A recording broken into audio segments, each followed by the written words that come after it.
A iniciar el programa con la presencia del flamante ministro de Trabajo, que es quien fuera, bueno, es irrenunciable, es el parlamentario Flavio Cruz, que nos acompaña a esta hora en la cabina de RPP. Muy buenos días, Fernando. Buenos días, Mávila. Buenos días a los que nos escuchan por radio, por televisión y por redes sociales. Efectivamente, el congresista Flavio Cruz está con nosotros y cuando se le ha felicitado por el nombramiento que ha merecido, él dice que lo toma como un homenaje del Estado peruano a Puno, que es su región natal y que él representa en el Congreso.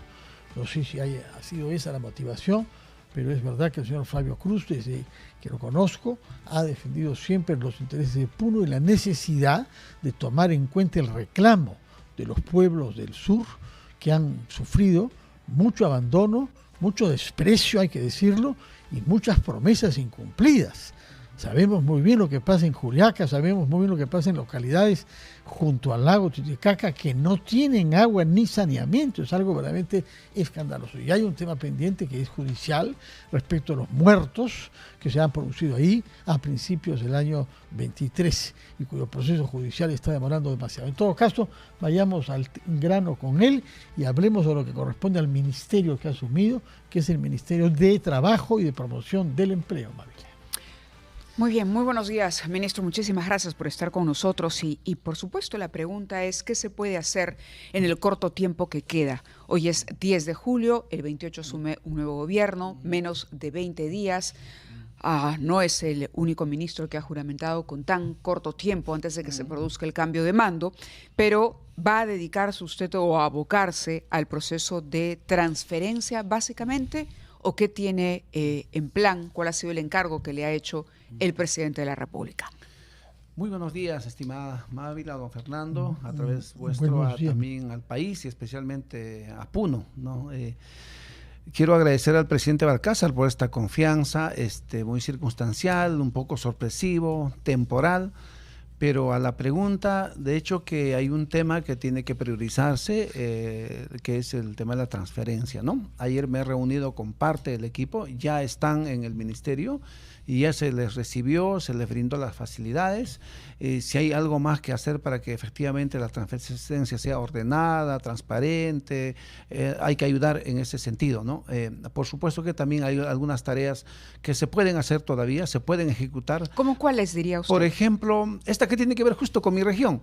Se tenía previsto visitar a Puno para hacer un lanzamiento del programa Llancazún en varios sitios, como en 3, y al mismo tiempo supervisar la construcción del hospital del Altiplano, que yo como congresista la supervisaba, la acompañaba en esta construcción, y bueno, hay que tomar decisiones sobre eso. Sobre el primer plan, el plan Llancazún, ¿podría darnos algún alcance? Sí, hay inauguraciones del programa. Como saben, estos son programas de mejoramiento de las condiciones de citadinas o rurales, ¿no? Y en varios distritos, incluido la zona Aymara, por ejemplo, en Ácora hay uno, y aquí hay ejecución de presupuesto que no se podría soslayar. Esto ya estaba planificado y se frustró por estos temas internos del ministerio. Entonces, cuando yo voy a ver eso ayer, veo la carpeta y digo, pero esto además corresponde a Puno, tiene que ejecutarse y lo vamos a reprogramar para la siguiente semana. O sea, hay cosas así que sí o sí tienen que hacerse, ¿no? Entonces no se podían esperar, esto no podía esperar al siguiente gobierno. Entonces, todo ello en este plan de 15 días que vamos a armar, haremos lo que se tiene que hacer con prudencia, con responsabilidad. Obviamente no se pueden hacer grandes cosas en el corto tiempo, ¿no? Pero por lo pronto lo que usted sí puede hacer es explicar al país cuál es el estado en que ha encontrado ese ministerio, que ha tenido algunas turbulencias en los últimos tiempos. En realidad usted llega después de la súbita y rápida renuncia de su predecesor. Pero más allá de él, y si uno remonta a los ministros que han estado más tiempo, como el ministro Daniel Maurate, uno quisiera saber en qué estado encuentra el ministerio y sobre todo la pregunta de fondo es ¿por qué el Perú bate récords mundiales en materia de informalidad laboral? Que es un tema que usted ha combatido mucho cuando ha sido congresista. Por supuesto que no lo va a poder resolver usted, pero sí decir al país una palabra clara de por qué no hemos sido capaces de favorecer empleo formal en nuestro país. Sí, de hecho, ese estado de ánimo a lo que usted hace referencia en la institución se percibe, ¿no? Por las cosas que han pasado en estos últimos días. pero hay que salir de eso y la institución tiene que seguir en marcha. Precisamente una de las actividades que están bastante dinamizadas y están ahí a la orden del día es el programa Yancasun, el programa Jóvenes Productivos, el programa Mi Empleo, que justo la próxima semana en Magdalena se tiene organizado todo un evento de oferta laboral donde los jóvenes podrán conocer a ver cuáles son las formas de trabajo según dónde me capacité, si soy de universidad, de instituto, de un CETPRO, ¿no? Son como 500 empresas que van a intervenir, ¿no? Y también el otro tema en salud, ahí veo un poquito más hermético el tema, pero igual vamos a visitar algunas regiones, lo que se pueda, porque no vamos a ir a todas partes. ¿Cómo así hermético? Es que no sabemos real. Yo conozco, por ejemplo, el caso de Puno, porque he hecho seguimiento, pero no sabemos qué está pasando en Cajamarca, qué está pasando en Chiclayo, en Trujillo. Más o menos creo que lo mismo en todas partes, ¿no? Vamos a ver. Demoras, por ejemplo, en el caso del Hospital del Altiplano en Puno, es un contrato, una obra intervenida, o sea, el manejo económico no estuvo a cargo de la empresa, sino por la entidad. Fue una buena decisión. Y esta obra, son 270 millones, no ha tenido una sola adenda. Imagínense, ese es un ejemplo de cómo se debe hacer gestión pública y ejecución de presupuestos, porque muchas se pasan de adenda en adenda.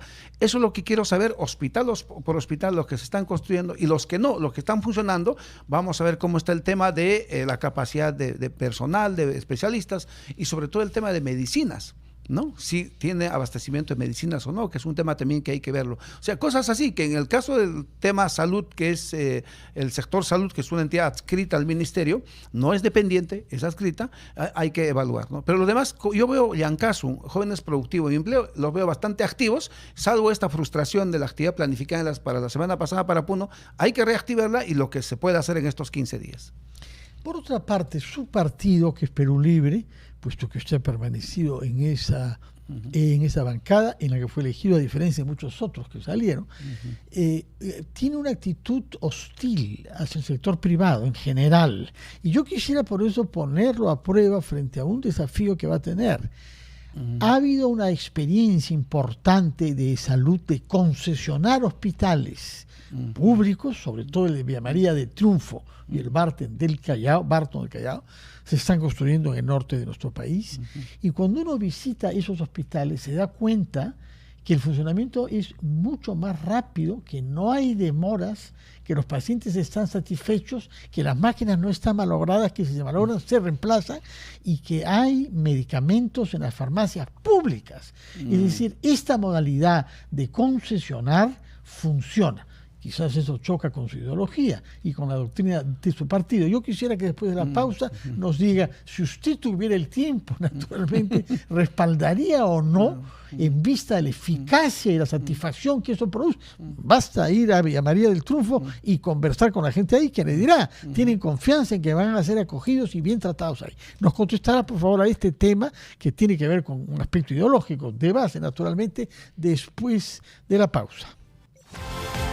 El Ministerio de Trabajo y Promoción del Empleo, que ha sido asumido por el congresista Flavio Cruz, que está con nosotros, tiene dos grandes responsabilidades. Uno, reducir la tasa de informalidad laboral en el Perú, que supera, dicen, el 75%, constituyéndose una de las más graves del mundo. Y la otra es la gestión de los servicios de salud que corresponden a los trabajadores que cotizan para eso. Y yo le había planteado la pregunta de cómo mira él desde su perspectiva ideológica y de su pertenencia a Perú Libre la posibilidad de reforzar esta política que consiste en concesionar hospitales de salud a empresas privadas para que lo gestionen, tal y como se ve en el caso de Villa María del Triunfo y del Callao, en donde han dado pruebas de hacerlo con gran eficacia. Bueno, de hecho, salud está sujeta a un régimen privado, laboralmente hablando. Es una de las empresas quitando todas las deficiencias que podemos tener estatales, que creo que de las mejores que tenemos en el país. Y si eso tiene que mejorar, ¿por qué no?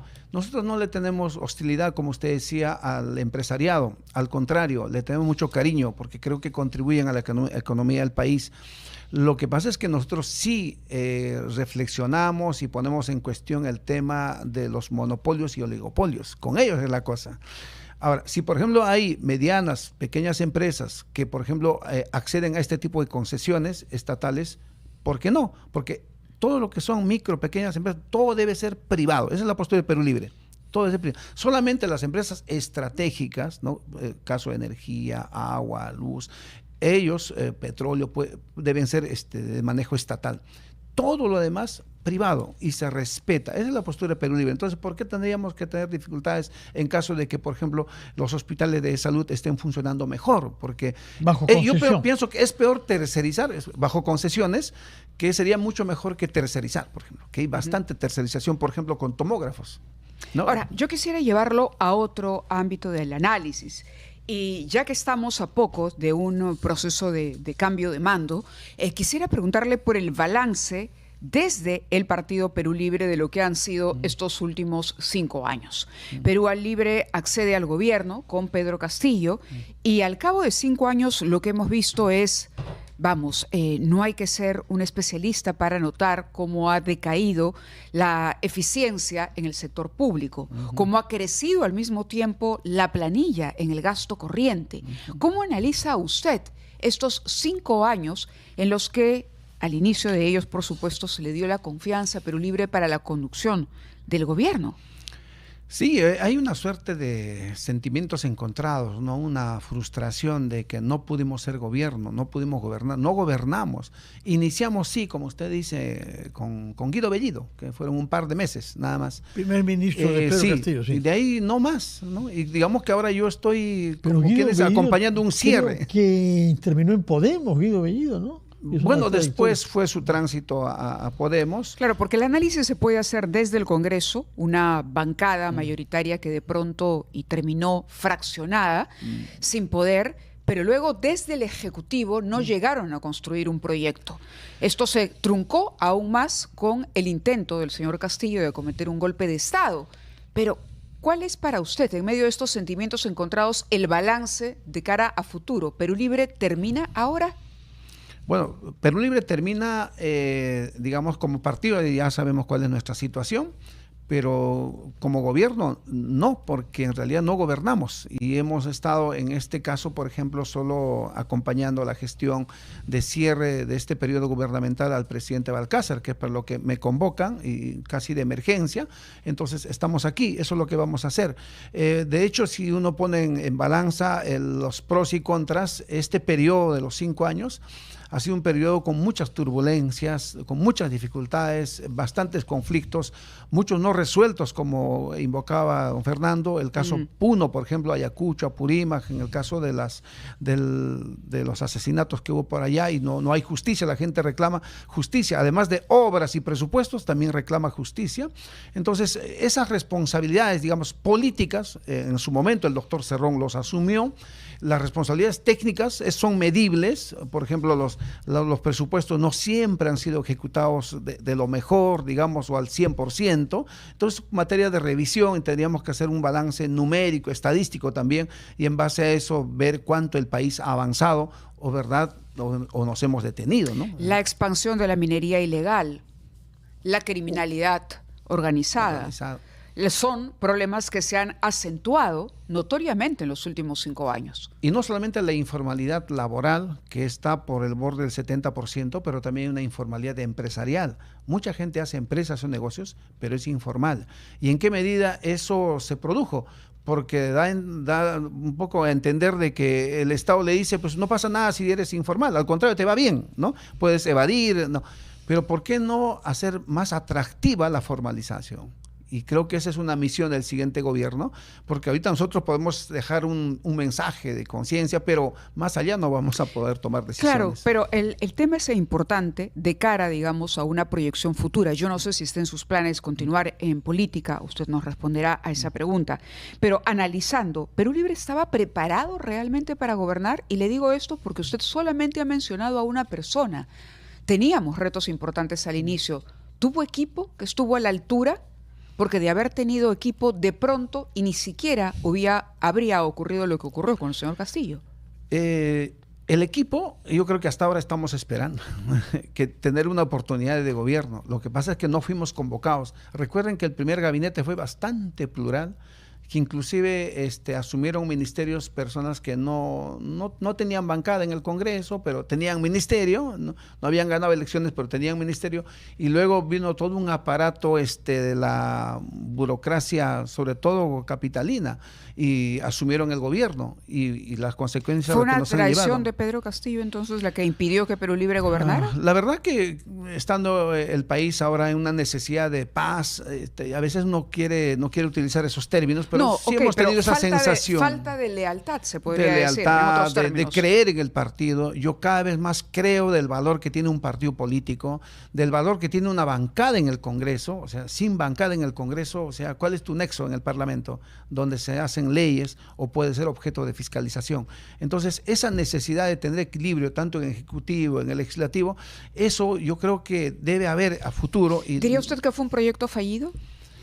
Muchas cosas, sí. Es un proyecto fallido, digamos que una esperanza que no se dio finalmente, ¿no?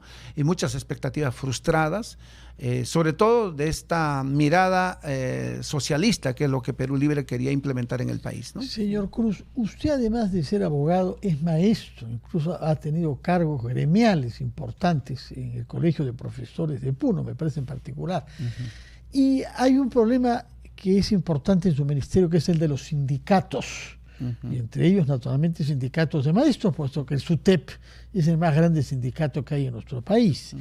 Pero justamente a inicios del gobierno de Pedro Castillo y bajo impulso de Perú Libre se reconoció precipitadamente, me parece que fue su antecesor Iber Maraví que lo hizo, un sindicato en buena cuenta rival y hostil a SUTEP, que es el FENATEP, que luego se estableció que había sido registrado como un sindicato de manera un poco precipitada, sino directamente ilegal. ¿Qué haría usted si tuviera que revisar esa situación y pronunciarse sobre el estatuto legal del SUTEP y las instituciones que están asociadas con él, como la de rama magisterial, por una parte, que ya sabemos el beneficio que traen a los maestros, es una verdadera institución previsional bien gestionada y positiva para los maestros. Y frente a eso, FENATEP, que SUTEP ha considerado siempre como una institución hostil a ellos, que fue introducida, repito, de una manera que unos consideran arbitraria. Creo que en el magisterio se requiere unidad, ¿no? Y estamos divididos, porque por un lado está el SUTE histórico que conocemos, pero hay otros SUTE regionales que no concuerdan con este SUTE histórico, hay una suerte de división. Están todos aglutinados en el FENATE, ¿no? Que en su momento lograron su reconocimiento, pero luego también eso se dejó sin efecto, porque seguramente no se cumplieron de repente algunos requisitos o procedimientos, porque yo soy, además como abogado defensor del Estado de Derecho, soy creyente. No puedo estar de acuerdo con muchas cosas, pero el Estado de Derecho se debe respetar, ¿no? En tal sentido, hay un marco jurídico que te establece cómo se reconoce, por ejemplo, un sindicato. Habría que ver si se cumple con todos los requisitos, tiene que reconocérsele. Pero si no los cumpliera, bueno, habrá un tiempo de absolverlo, de superarlo, y si al final no se cumplen, no se podrían reconocer. Ahí yo soy legalista y a veces eso me trae problemas. Su compromiso es que usted no tomará decisiones ideológicamente condicionadas, sino desde el punto de vista de la ley y del Estado de Derecho. En ese sentido yo soy legalista, porque eso a veces me trae problemas, ¿no? O sea, a veces la política tampoco es arbitrariedad, hay que tener en cuenta eso. Pero tienes que tomar una decisión política. Ojo, no, eso es para el derecho también es creación, pero eso es en el Parlamento, digamos, ¿no? Cuando hay un pleno decide sobre una determinada materia. Pero, por ejemplo, las responsabilidades sectoriales, en este caso el Ministerio de Trabajo, pues está obligado a cumplir leyes. Ya tendría que yo, si quiero cambiar eso o quiero flexibilizarla, tendría que llevar el caso al Parlamento. Y si el Parlamento lo flexibiliza, pues bien, ganamos y la hacemos más simple, un reconocimiento, ¿no? Como digo, hay un marco legal que en este momento va a ser complicado modificar, transformar, hay que cumplir la ley únicamente, ¿no? Muy bien. ¿Piensa usted visitar Puno durante las pocas semanas que va a tener como... Sí, de hecho hoy tenía planificado mi rendición de cuentas ante mi región, ¿no? Como parlamentario, ¿no? de los 67 proyectos de ley, 68 terminaron como leyes publicadas en el peruano y muchas de ellas se están implementando, ¿no? Por ejemplo, yo soy autor de la CTS al 100% de los profesores, la ley del teletrabajo, la ley de la creación de los parques científicos tecnológicos. O sea, así, es un bagaje de 68 leyes que están publicadas en el peruano. Pero bueno, eso es en la noche. Voy a hacer una odisea, va a ser llegar allá, pero lo vamos a hacer y luego me voy a dedicar intensamente al tema ministerial, ¿no? Vamos a seguir en política seguramente, pero de modo partidario estamos a la expectativa de lo que pueda pasar con el doctor Vladimir Cerrón. Está en manos del Tribunal Constitucional. Esperemos que haya justicia, porque justicia que tarda no es justicia, ya el daño está hecho, nos quedamos sin candidato y bueno, lo que nos pasó ya en las últimas elecciones. Así que no pasaron la valla. No pasamos la valla, todo eso por las circunstancias que ocurrieron y yo ahorita en este estado no quiero juzgar más cosas. Sí. Solamente, y yo sé que estamos con el tiempo en contra, ¿condecoraría usted al señor Geri? No sé, creo que ahí hay más que norma, hay una costumbre, ¿no? Y las costumbres no son hay leyes. Hay muchos presidentes del Congreso que no han recibido esa medalla. No es correcto decir que todos la han recibido de oficio. Sí, no todos lo han recibido. Y yo creo que la respuesta está en él, ¿no? Él podría darnos una respuesta. Muy bien. Bueno. Muchísimas gracias por haber estado con nosotros, el flamante ministro de Trabajo y congresista Flavio Cruz.